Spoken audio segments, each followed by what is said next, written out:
How can we save the NHS? Who can save the NHS?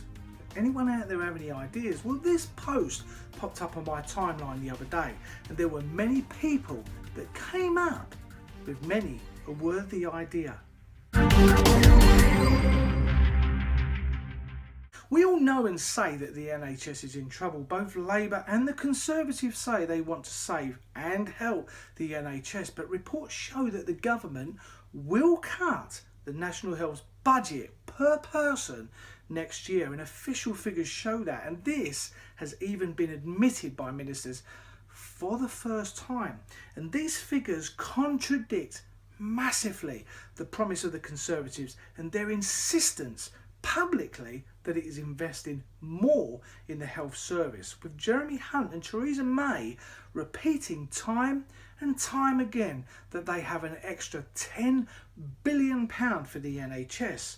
But let me just say this, and you may or may not know this after watching this channel for about so long, but this is one of my biggest bugbears.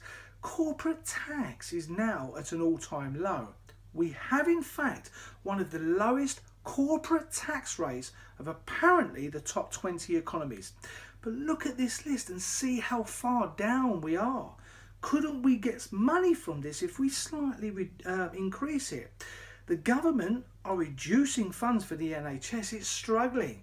Figures show that by 2020 it would need another £88 billion to survive, and yet they continue to reduce corporate tax. And no one has mentioned an investigation into the so-called loopholes that people tend to get away with against the HMRC when they hire big money solicitors and accountants to find out every loophole known to man. So what could we do? Well, how about this idea from Gordon Littlejohn? Stop locum. Surely permanent staff are more valuable. They must be in it for the long run, I would say. This next one is a good one from Sarah B.T. Yates, who mentions the HS2 project. Do you know how much it's going to cost? £55.7 billion. But do we need it? I think not, especially if you consider this. Across the entire line, more than 600 homes will be bulldozed and another 340 homes will be cut off from their wider neighbourhood. The line will be built on 250 acres of greenbelt land. Now, some say it may boost the economy, but it's reported that it will generate 22,000 construction jobs in the next 5 years. And once the entire line is running, create 100,000 jobs. Now that is a win-win, I would say. More jobs, great. But the possible future of the NHS. Now there are detailed, I would say, for and against debates to be had there. But this comment from Kerry Pennington is a good one.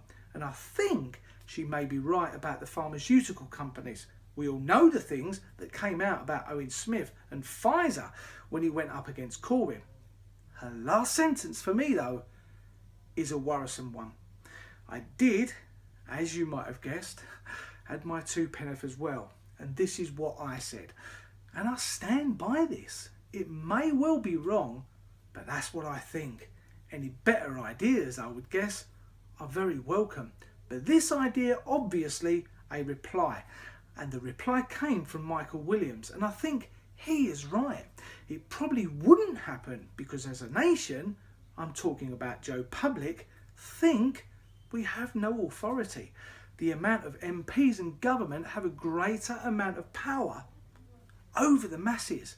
Now I could make comparisons to this from days gone by, but I feel it's not the right time to say. I'll let you come up with your own thoughts on what I mean. But it's not true. And again, it came back to what I said in my last video, the illusion of truth effect. We, the nation, far, far outweigh those that can be deemed as an authority. But many of us choose not to make ourselves heard because we think we don't have the right to just because we elect someone in as our voice. When in truth, you couldn't be further away from that fact. So how do we rescue the NHS? Make sure the Conservatives don't get in on the next election or any election at any level. Unfortunately, the voting process is a bit caca for me. It's not done on votes by a certain amount of people, but by seats. And if the Conservatives keep creating wealthy people, those kind of people amongst us will keep voting Tory. How can a government that continues to make cuts to services to the disabled whilst allowing corporates to prosper, how can they get into government? It has to stop, and it has to stop now. Otherwise the divide between classes will be so wide it will never be repaired. But what kind of world, country do you want for your children? Seriously, what kind of society in this country do you want for your children? Do you want your child to get to the point where they have to have health insurance, but it's that expensive? If they get ill, they won't be able to get medical care. Happens all the time in America. If they become physically incapable, they won't be able to get any monetary help. The list goes on.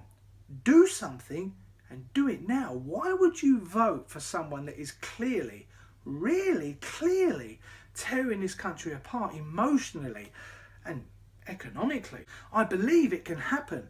Disraeli said, nothing can resist the human will that will stake even its existence on its stated purpose. And I believe that because united we can have a better society and a better political system.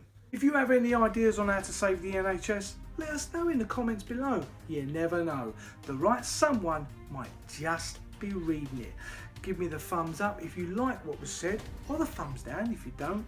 Don't forget to subscribe. Let's make this channel a real community for the greater good. Thanks for watching. I'll see you again soon. Bye bye for now.